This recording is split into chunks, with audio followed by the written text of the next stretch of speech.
Josie's got the mic for questions. Who wants to lead off today? We'll start with Garrick in the second row. Alabama plays at the fourth fastest tempo in the country, according to Ken Pom. How do you go into this matchup not trying to speed things up too much and match their intensity? Yeah, we have to control tempo. I mean, they do play at a very quick pace, shoot the ball, pretty quickly, and shoot amazingly a ton of threes. I mean, that's the key to their deal is they're taking 30 three-pointers per game.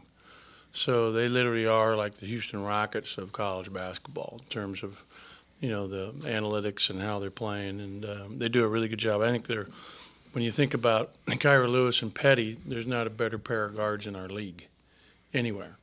Those guys are really talented, and they can both, shoot it, drive you, create for others, do so many things well. Herb Jones is a tremendous player and so versatile in that he handles the ball, and they run him at the point at times. They run offense through him, and he starts at the three and plays half his minutes as a four. So he's a really versatile player that does a lot of great things for their team. All those guys are veteran guys.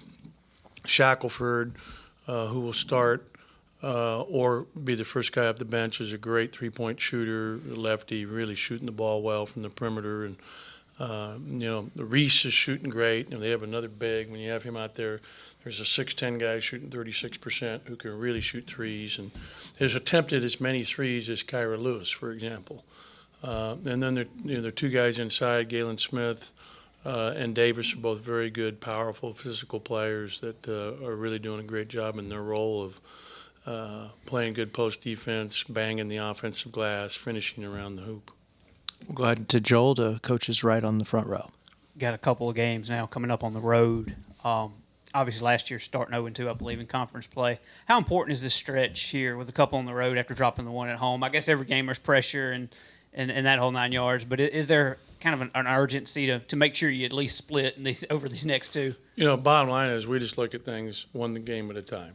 And obviously we're disappointed to lose our first home game against a very good Auburn team, where when I went back and watched the film 4 different times, what really hurt us in that game was our offense. We had a chance 17-9 to build on a lead, and we were playing in front of the first really big crowd we had all season. Our anxiety really showed up in our offense, and we've got to have better poise. And now you're tested even more when you're on the road and you're playing in a foreign environment where it's us against the world. In some ways, though, I think that can be a positive. I've had that with teams. But no question, our whole focus is just one game at a time, and it's the University of Alabama tomorrow night at 6 o'clock. And they're coming off a very disappointing loss as well. They had a 9-point lead with 2:30 to go on the road against Florida and played great against Florida. And really, really were exceptional. I mean, they've had some tough ones that, thinking about the game at Penn State. I would watch that last night. They got robbed on a block charge call that could have made the difference in that game. And, Penn State's an NCAA tournament team. So this team is really a talented team that we're playing against, and it'll be a tremendous challenge for us. And the pace of play and handling their pressure defensively is going to be critical. Not getting sped up on offense to where we're shooting, ill-advised shots. We've got to, the most important thing on offense is taking good shots. Shot selection is your number one thing on offense. And we've got to do better tomorrow than we did on Saturday in that area. We're still trying to defend, and they really spread you out, and then they're trying to drive you and draw and kick the three-point shooters. And they take a lot of threes, and just about everybody can shoot them. We'll stay on the front row and get it to Logan in the middle. You talked about all the threes that Alabama attempts, and in that Auburn game, you held them without a three-point make during that first half. Was that a credit to your perimeter defense, or were they just having an offshoot night to that? That was our defense. I mean, I think, at one point they went without a field goal for 8 minutes. The tough part was not capitalizing and building a better lead. But we actually down by 5 at the half. It was like, there were multiple times where, again, we're just playing, without poise, driving and jumping in the air and getting it knocked out of bounds or actually going the other way. I mean, not playing with the kind of poise that you need to play with to beat a good team. And everybody we're playing is good now. I mean, there's no this league is a monster.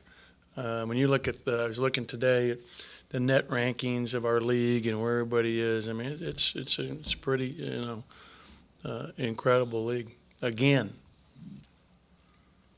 You mentioned last game how your team didn't start to get the ball to Reggie like you wanted to until the second half.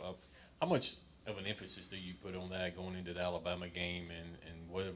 Well, every game, not just the Alabama game. We got to give it to Reggie every single game. And the thing great about giving it to him, I mean, this is not the black hole. I mean, this guy's an incredible passer.